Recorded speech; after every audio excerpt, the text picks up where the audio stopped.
Catalytic property हम पढ़ रहे थे, फर्स्ट प्रॉपर्टी हम कवर कर चुके थे, उनके रीजंस के बारे में पढ़ चुके थे हम, रीजंस क्या क्या होते हैं। सेकंड जो था आपका वो capacity to form intermediate compound, capacity to form कैसे करता है इंटरमीडिएट कंपाउंड का, कैसे करता है, क्यों करता है, उसका मतलब ये है क्योंकि because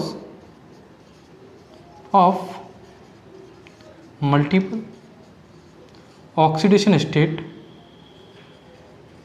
and vacant D orbital. Because of multiple oxidation state and vacant D orbital के कारण ये अपने आप को capacity to form intermediate compound दर्शाता है। कैसे? अगर इसकी रिएक्शन हम देखने की कोशिश करें तो रिएक्शन होगी क्या, सिंपल सी, 2SO2 plus O2 in the presence of vanadium pentaoxide 2SO3, ये इसकी रिएक्शंस रहेगी। ये रिएक्शंस होगी क्यों?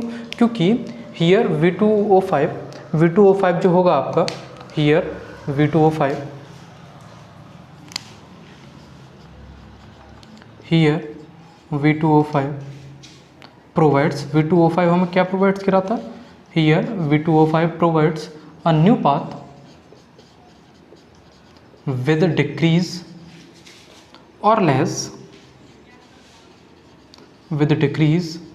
or less energy sequence।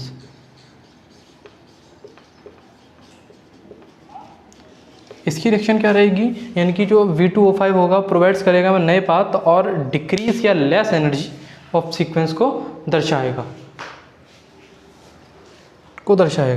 ठीक है।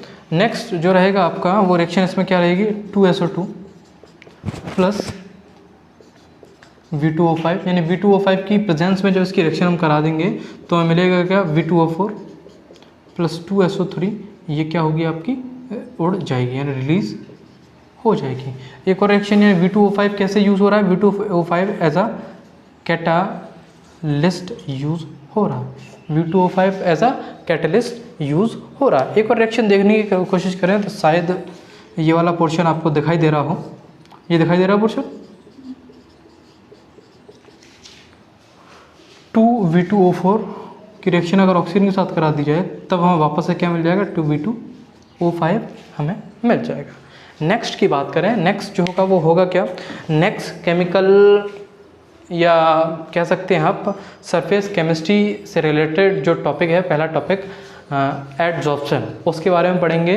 रीजन में एब्जॉर्प्शन का भी अलग रोल होता है, तो वो आपका सरफेस केमिस्ट्री से टॉपिक लिया गया है, इसमें ही समझा दे रहे हैं, जब सरफेस केमिस्ट्री चैप्टर पढ़ेंगे उसमें भी उसे समझ लेंगे। देखिए थर्ड जो है आपका वो है एडजॉर्प्शन थ्योरी। एडजॉर्प्शन थ्योरी कहती क्या, एडजॉर्प्शन थ्योरी सिंपल सी कहती है, when this elements are in their fine powdered, when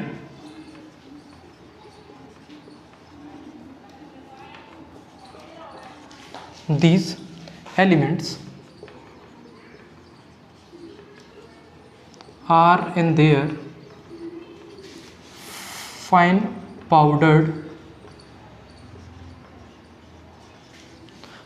powdered form, increase their surface area, increase their surface area drastically,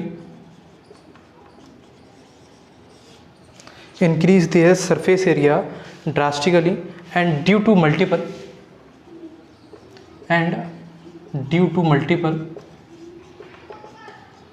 oxidation state,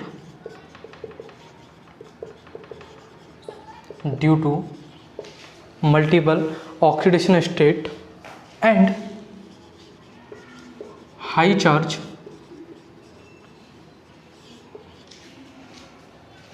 density that have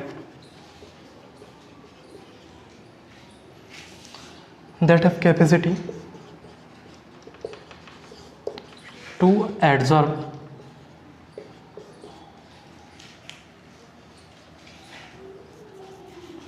the reactant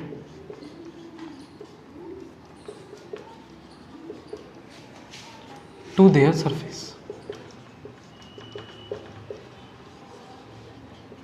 reaction क्या रहेगी इसकी, यानी कि simple सा है कि चार्ज डेंसिटी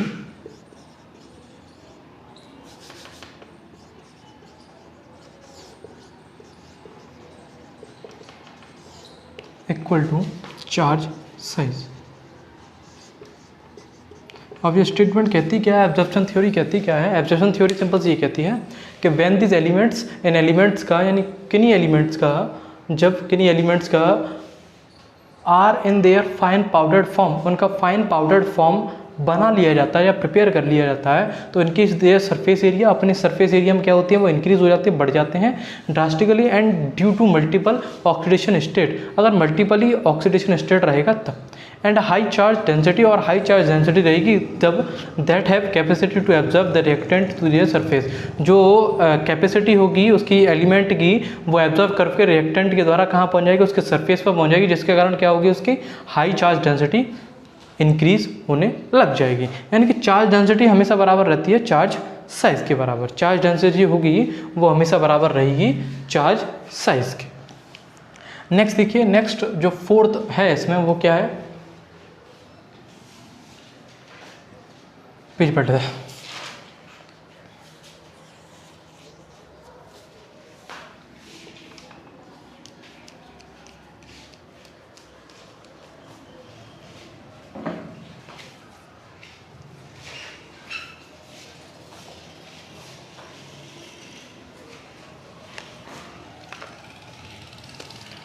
नेक्स्ट जो है वो है क्या आपका फॉर्मेशन ऑफ, यानी नेक्स्ट हेडिंग है आपकी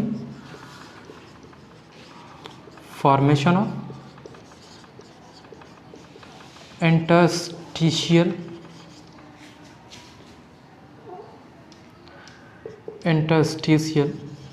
कंपाउंड्स। इंटरस्टिशियल कंपाउंड का फॉर्मेशन कैसे होता है वो देखिए, they are also non stoichiometric, they are also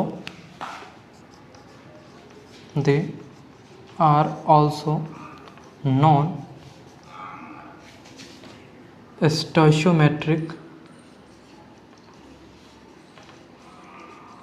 compounds. इनको क्या कहा जाता है, स्टोइचियोमेट्रिक कंपाउंड भी इन्हें कहा जाता है, जिसमें आपके कंपाउंड का रेशियो सिंपल रेशियो नहीं होगा, यानी कि जिसमें आपके कंपाउंड का रेशियो सिंपल रेशियो नहीं होगा। जैसे कंपाउंड का रेशियो की बात करें, एग्जांपल ले लिया मैंने वाटर, वाटर का रेशियो क्या है यहाँ 2:1, कार्बन डाइऑक्साइड ले लिया, कार्बन डाइऑक्साइड का रेशियो 2:2, ग्लूकोज ले लिया मैं C6H12O6, यहाँ रेशियो रहेगा 1:2:1, यानी कि ऐसा सिंपल रेशियो इसका नहीं रहता, यानी कि जितने भी आपके कंपाउंड्स रहेंगे उनका रेशियो जो होगा वो सिंपल नहीं होगा। कैसा रहेगा, ऐसा रहेगा।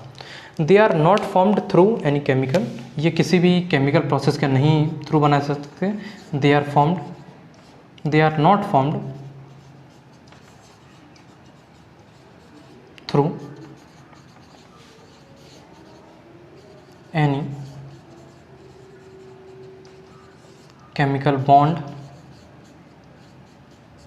एंड रिएक्ट, किसी भी केमिकल बॉन्ड या रिएक्शन के थ्रू इसे प्राप्त नहीं किया जा सकता। अब जैसे एक शेप बनाने की कोशिश करूं मैं, जो हम वॉइड्स पढ़ चुके हैं द सॉलिड स्टेट में,